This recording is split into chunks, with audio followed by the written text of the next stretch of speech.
माननीय राकेश सभापति महोदय, यस, आज इतिहास के जिस दल 10 मिनट। वह सामान्य दल ही नहीं है सभापति महोदय। जिन 3 कानूनों को साम्राज्यवादियों ने साम्राज्यवाद के हित में लिखा था, आईपीसी, सीआरपीसी और इंडियन एविडेंस एक्ट, जिसे हाउस ऑफ कॉमन्स और हाउस ऑफ लॉर्ड्स ने पारित किया था, जिसे भारतीयों को दासता के बंधन में दमन के साथ बनाकर रखने के लिए बनाया गया था, आज उन 3 कानूनों को परिवर्तित ही नहीं किया जा रहा। 3 कानूनों को पूरी तरह से खारिज करके 3 नए कानून को बनाया जा रहा है। प्रधानमंत्री नरेंद्र मोदी जी इस देश में डीकोलोनाइजेशन का एक नया इतिहास लिख रहे हैं। सभापति महोदय, इन कानूनों को बनाने में जो परिश्रम हुआ, उसकी मैं एक छोटी सी झांकी बताना चाहता हूं, जिसे कल माननीय गृह मंत्री अमित शाह जी ने लोकसभा में बताया था। 18 राज्यों ने, 16 उच्च न्यायालयों ने, सर्वोच्च न्यायालय ने, 22 लॉ यूनिवर्सिटीज ने, 5 विधिवेत्ताओं ने जो शिक्षाविद हैं, और 200 आईपीएस ऑफिसर्स ने, करीब 40 सांसदों ने और स्टैंडिंग कमेटी के साथ 3200 सुझाव आए। इन 3200 सुझावों में से इन 3 कानूनों को बनाया जा रहा है। जो मुख्य बातें जो चर्चा हुई, मैं 4-5 बातें उसको उल्लेखित करना चाहता हूं।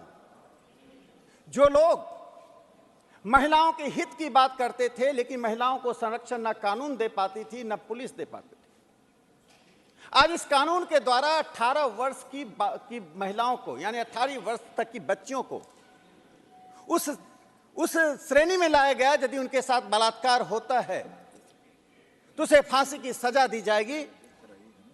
0 एफआईआर और एस्कॉन्डिंग, यानी फरार होने की जो संख्या थी, अपराध की संख्या 19 थी, उसे बढ़ाकर 120 कर दी गई है। सभापति महोदय, जो बुनियादी परिवर्तन हुआ है, उस बुनियादी परिवर्तन से समाज के सबसे हाशिए के लोग, महिलाओं को और भारतीय परिवेश में आ रही नई चुनौतियों का सामना करने में तीनों कानून सामर्थ्य होंगे। कांग्रेस के शासनकाल में 58 साल तक इस देश में कांग्रेस पार्टी ने राज किया। सीआरपीसी में 78 परिवर्तन किए गए, 78 संशोधन किए गए।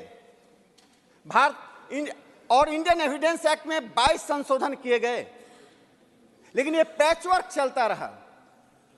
इस पैचवर्क से अलग हटकर माननीय प्रधानमंत्री नरेंद्र मोदी जी ने और माननीय गृह मंत्री श्री अमित शाह जी ने इन तीनों कानूनों में आमूल चूल परिवर्तन किया।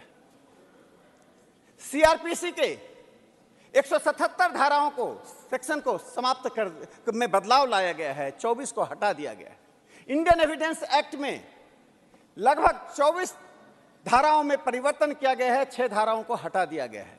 इन सभी बातों को कहते हुए मैं जिस बात को रेखांकित करना चाहता हूं, लोकतांत्रिक तरीके से इस देश के हित में, इस देश के संदर्भ में जो 3 कानून बने हैं, उसका आधार क्या है? पहले आधार दमन था और दासता थी, अब आधार मानवीयता और मानवाधिकार है। इन कानूनों के द्वारा मानवाधिकार को संरक्षित करने की पूरी कोशिश की गई है। हर व्यक्ति यह महसूस करे कि न्याय से दंड निकलता है, पहले दंड से न्याय निकलता था।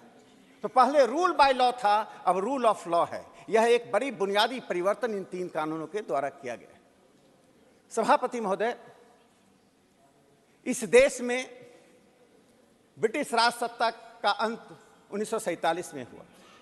47 में अंत होने के बाद यह उम्मीद जताई गई थी कि इस देश की मानसिक स्थिति को देखते हुए, इस देश के संदर्भ को देखते हुए, इस देश के इतिहास और विरासत को देखते हुए कानूनों में परिवर्तन किया जाएगा। लेकिन बड़ा सवाल उठता है, जो लोग आज सदन में नहीं हैं, उनसे वे बाहर हैं, लेकिन देश उनसे सवाल पूछेगा कि आपने परिवर्तन क्यों नहीं किया।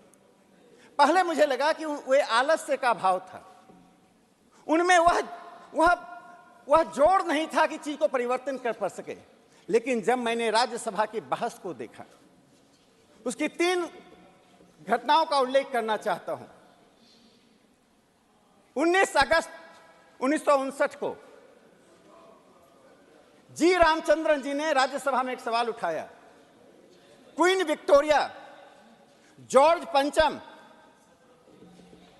की मूर्तियां इस देश में क्यों लगी हुई हैं? सरकार के पास जवाब नहीं था। सरकार ने कहा कि हमारे पास, हम खाली स्थान नहीं छोड़ना चाहते हैं, जब नई मूर्तियों का निर्णय होगा तो इन्हें हटाएंगे। उस वक्त की सरकार को यह एहसास नहीं हो पाया कि ये क्वीन विक्टोरिया कौन है, ये जॉर्ज पंचम कौन है। इनके कारण ही जालियांवाला बाग कांड हुआ, इनके कारण ही शहीद शहादत हुई, इनके कारण ही हजारों लोग जेल में बंद हुए। लेकिन 12 साल तो तब था जब 59 में सवाल हुआ।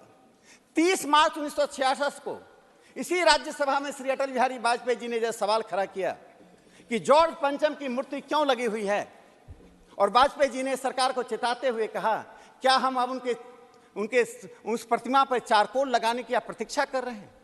तो सरकार का जवाब था, अभी निर्णय नहीं हुआ कि उस मूर्तियों को हटाएं। उसके बाद 1969 में 5 मार्च 1969 को श्री दत्तोपंत ठेंगड़ी जी ने इसी राज्यसभा में सवाल खड़ा किया कि नॉर्थ ब्लॉक और साउथ ब्लॉक में कितने ब्रिटिश क्राउन के सिंबल्स लगे हुए हैं, कितने पिलर्स पर सिंबल्स लगे हुए हैं। सरकार का जवाब था कि 4 पिलर्स पर सिंबल्स हैं और नॉर्थ ब्लॉक साउथ ब्लॉक के दीवालों पर कॉमनवेल्थ और ब्रिटिश सिंबल्स लगे हुए हैं। सरकार के पास जवाब था कि उचित समय आने पर हम इन संकेतों को हटाएंगे। जिन लोगों ने ब्रिटिश साम्राज्यवाद के साथ सामाजिक जीवन जीते हुए, उनके संस्कृति का हिस्सा बनते हुए, जिसे मैकाले ने कहा था कि वे कलर में, वे रंग से तो भारतीय हैं, लेकिन अपने सोच में, अपनी समझ में, अपनी बुद्धि में, विवेक में वे अंग्रेज हैं। ऐसे ही जमात ने इस देश को ब्रिटिश कानून का बंधक रखा। सभापति महोदय, इंडियन एविडेंस एक्ट के मैं 4 सेक्शन का जिक्र करना चाहता हूं। Section 57, 37, section 81, section 82। इसका कोई भी भारतीय पढ़ेगा, उसमें British crown, his majesty, British parliament, crown printing press, इन सब का जिक्र है। यानी आज़ादी के 47 में आज़ाद देश हुआ और 70 साल तक हमारे कानूनों में ब्रिटिश साम्राज्यवाद, British crown, British parliament, British high courts, British seals, British symbols और लंदन गजट, इसका जिक्र होता रहा। आज उन कानूनों को अब दस्त कर दिया गया है। सभापति महोदय, प्रधानमंत्री नरेंद्र मोदी जी ने इस देश को डीकोलोनाइज करने का जो एक बड़ा अभियान छेड़ा है, वह एक सर्वसमावेशी अभियान है। मैं एक चिंतक को उद्धृत करना चाहता हूं, गुटो को। कैसे गुटो की उन बातों को प्रधानमंत्री नरेंद्र मोदी जी के इस कार्यक्रमों में दिखाई पड़ रहा है। गुटो ने कहा, before decolonising the legal system, justice system and laws, you have to decolonise your mind.